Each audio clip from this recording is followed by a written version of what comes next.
அந்த பெரிய காட்டுக்குள்ளே ஒரு சின்ன யானை தனிமையில நின்னுகிட்டு இருந்தது.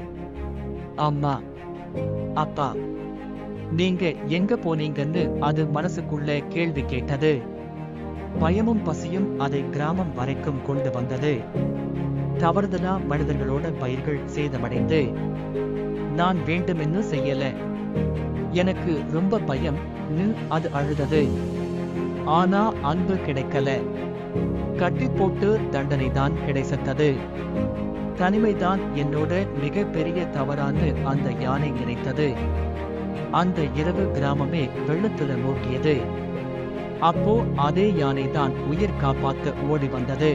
பயப்படாதீங்க, நான் இருக்கேன்னு அது சொன்னது. அப்போதான் மனிதர்கள் புரிஞ்சுக்கிட்டாங்க. கோபமா தெரிஞ்சது வலியோட வெளிப்பாடுதான்னு. கடைசில காட்டுக்குள்ள அம்மா யானையோட சேர்ந்தப்போ அந்த சின்ன யானையோட கண்களில் முதல் தடவை உண்மையான சந்தோஷம் தெரிந்தது. நினைவில் வையுங்க, கோபத்துக்கு பின்னாடி ஒரு வலி இருக்கும்.